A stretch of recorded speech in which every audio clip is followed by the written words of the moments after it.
সবচেয়ে সহজভাবে সবজি খিচুড়ি রান্না করার একটা পারফেক্ট রেসিপি শেয়ার করব আজ। এই খিচুড়ি রান্নার সব কিছুর সঠিক পরিমাপ আমি আপনাদের বলে দিব। এই রেসিপি ফলো করে যে কেউ খুব সহজেই ঝরঝরে খিচুড়ি রান্না করে ফেলতে পারবেন। খিচুড়ি রান্নার জন্য আমি 3 কাপ পরিমাণ কালিজিরা পোলাওয়ের চাল নিয়েছি। আপনারা আতপ চাল অথবা ভাতের চাল দিয়েও কিন্তু এটি রান্না করে ফেলতে পারবেন। এবার এই চালগুলোকে ভালোভাবে ধুয়ে নিব। চালগুলো ধুয়ে এর গায়ের পানিটা একদম ঝরিয়ে নিতে হবে। দেখুন চালগুলো ভালোভাবে ধুয়ে নিয়েছি এবং চালের গায়ের পানিটাও ঝরিয়ে নিয়েছি। এখন এখানে কিছু সবজি দিয়ে দিব। প্রথমেই দিয়ে দিব পেঁপে। আমি এখানে কাঁচা পেঁপে এরকম ছোট ছোট করে কেটে তারপর একটু ভাপিয়ে নিয়েছি। অবশ্যই পেঁপেটাকে একটু ভাপিয়ে নেবেন।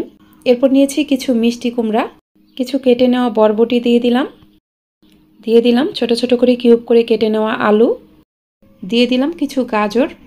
আপনার হাতের কাছে থাকা যে কোনো সবজি এখানে দিতে পারবেন। এরপর দিয়ে দিলাম কিছু আস্ত গরম মশলা। আমি এখানে 3 টুকরা দারচিনি, 4টি এলাচ, 3টি লবঙ্গ, 1টা কালো এলাচ ও 3টি তেজপাতা নিয়েছি। দিয়ে দিলাম 1 কাপ পরিমাণ পেঁয়াজ কুচি। এখন দিয়ে দিলাম 1.5 টেবিল চামচ পরিমাণ রসুন বাটা। আদা বাটা দিয়ে দিলাম প্রায় 2 টেবিল চামচ পরিমাণ। অল্প পরিমাণ একটু হলুদের গুঁড়া দিয়ে দিলাম। এই খিচুড়িতে হলুদের পরিমাণটা একটু কমই দিবেন। মরিচের গুঁড়া দিয়ে দিলাম হাফ চা চামচ পরিমাণ। ধনিয়ার গুঁড়া 1 চা চামচ। গরম মশলার গুঁড়া হাফ চা চামচ ও জিরার গুঁড়া দিয়ে দিলাম প্রায় 1 চা চামচ পরিমাণ। স্বাদ অনুযায়ী লবণ দিয়ে দিলাম। যেই কাপ দিয়ে চাল মেপেছিলাম সেই কাপের হাফ কাপের থেকে একটু বেশি পরিমাণ রান্নার রেগুলার তেল দিয়ে দিলাম। আজকের এই রান্নায় আমি যেই গুঁড়া মশলা ও আস্ত গরম মশলাগুলো ব্যবহার করেছি এগুলো দারাজের মশলা বাজার সব থেকে নিয়েছি। ওনাদের মশলাগুলো কিন্তু খুবই ভালো। সামান্য একটু হলুদের গুঁড়া দিই, তরকারির রং খুবই সুন্দর হয়। খিচুড়িতে আমি খুবই অল্প পরিমাণে একটু হলুদের গুঁড়া দিয়েছি, তারপরেও দেখবেন এই খিচুড়িতে খুব সুন্দর একটা কালার চলে আসবে। খুব অল্প পরিমাণ মরিচের গুঁড়া দিলেও কিন্তু ঝাল হয়ে যায় এবং তরকারির কালারও খুব সুন্দর হয়। আর আস্ত গরম মশলাগুলো একদম ফ্রেশ।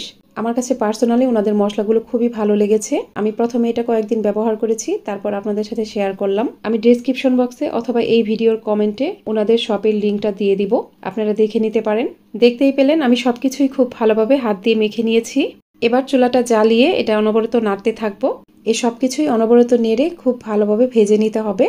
কিছুক্ষণ ভেজে নেওয়ার পর যখন দেখবেন এখান থেকে খুব সুন্দর একটা সুঘ্রাণ বের হয়েছে আর চালটা খুব ভালোভাবে ভাজা হয়ে একদম ঝরঝরে হয়ে গেছে, তখন এখানে পানি দিয়ে দিতে হবে।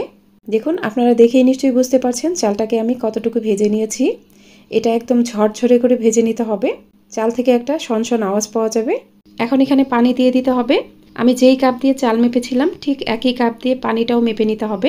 এই কাপ দিয়ে চাল মাপার ক্ষেত্রে চালটা কিন্তু একদম কাপের সমান সমান করে মাপবেন, একটু কমও নেবেন না আবার বেশিও নেবেন না। আমি এখানে চাল নিয়েছিলাম 3 কাপ পরিমাণ। 3 কাপের ডাবল হচ্ছে 6 কাপ। যেহেতু ঠান্ডা পানি ব্যবহার করব তাই 1 কাপ পানি কম দিব। আমি এখানে মোট 5 কাপ পানি ব্যবহার করব। যদি গরম পানি দিতাম তাহলে এখানে 6 কাপ পানি দিতে হতো। ঠান্ডা পানি দেওয়ার জন্য 1 কাপ পানি কম দিতে হবে। অবশ্যই পানিটা এইভাবে মেপে নেবেন, তাহলে দেখবেন ঠান্ডা পানি দেওয়ার ফলেও খিচুড়িটা অনেক ঝরঝরে হবে। পানি দেওয়ার পর সবকিছু নেড়ে মিশিয়ে লবণটা চেক করে নিতে হবে। এ পর্যায়ে যদি দেখেন পানিটা একটু নোনতা নোনতা টাইপের লাগছে তাহলে বুঝবেন লবণটা ঠিক আছে। আর এটা যদি নোনতা নোনতা না লাগে তাহলে কিছুটা লবণ অ্যাড করবেন। আমার এখানে কিছুটা লবণ লাগবে। সবকিছু ভালোভাবে নেড়ে মিশিয়ে নেওয়ার পর চুলার হাই হিটে প্যানটাকে ঢেকে রাখবো প্রায় 3 মিনিটের মতো। অবশ্যই চুলার আঁচ হাই হিটে রাখবেন। ঠিক 3 মিনিট পর ঢাকনাটা খুলে নিব। এখন চুলার আঁচ মিডিয়ামের থেকেও কিছুটা কমিয়ে দিতে হবে। এখানে ঢাকনাটা তখনই খুলবেন যখন দেখবেন এখানে ভালোভাবে একটা বলক চলে এসেছে আর পানিটা কিছুটা নিচের দিকে চলে গেছে। পানিটা যখন এরকম কিছুটা নিচের দিকে চলে যাবে তখন এটা ঢাকনা খুলে নেড়ে দিবেন। সবকিছু ভালোভাবে নেড়ে মিশিয়ে নেওয়ার পর প্যানটাকে আবারও ঢেকে দিব। এখন চুলার মিডিয়ামের থেকেও কিছুটা কম আছে, প্যানটাকে ঢেকে রাখবো প্রায় 3 মিনিটের মতো। ফিরে এলাম 3 মিনিট পর। এখন চুলার আঁচ একদমই কমিয়ে দিব। এখানে কয়েকটি কাঁচামরিচ ফালি দিয়ে দিলাম। দেখুন এখানে পানিটা কিন্তু প্রায় শুকিয়ে গেছে আর চালগুলো প্রায় সেদ্ধ হয়ে গেছে। এখনও চালগুলো পুরোপুরি সেদ্ধ হয়নি। এ পর্যায়ে সবকিছু ভালোভাবে নেড়ে দেওয়ার পর চুলার একদম কম আছে প্যানটাকে ঢেকে রাখতে হবে প্রায় 5 মিনিটের মতো। অবশ্যই চুলার আঁচ একদমই কমিয়ে রাখবেন। ফিরে এলাম 5 মিনিট পর। আমার আজকের এই রেসিপিটি আপনাদের কাছে ভালো লাগলে অবশ্যই আমার ইউটিউব চ্যানেলটিকে সাবস্ক্রাইব করে পাশে থাকা অল লেখা বাটনটাতে ক্লিক করে দিবেন। আর ভিডিওটি যারা ফেসবুক থেকে দেখছেন তারা অবশ্যই আমার ফেসবুক পেজটিকে লাইক ও ফলো দিয়ে রাখবেন। দেখতেই পাচ্ছেন খিচুড়িটা কিন্তু একদমই হয়ে গেছে। খিচুড়িটা কতটা ঝরঝরে হয়েছে সেটা নিশ্চয়ই আপনাদেরকে আর বলে বোঝাতে হবে না। এ পর্যায়ে চুলাটা বন্ধ করে দিবেন। এখানে চালটা একদম পারফেক্টভাবে সিদ্ধ হয়ে গেছে। এটা সেদ্ধ হয়ে একদম গলে যায়নি, আবার একদম কম সেদ্ধ হয়নি। আর সবজিগুলোও কিন্তু পারফেক্টভাবে সেদ্ধ হয়ে গেছে। এই রান্নায় সবজিগুলোকে অনেক বেশি বড় বড় করে কাটবেন না, একটু ছোট ছোট করে কাটবেন, তাহলে দেখবেন চালের সাথে সবজিগুলো পারফেক্টভাবে সেদ্ধ হয়ে যাবে। আমার এই খিচুড়িটা একদমই রেডি।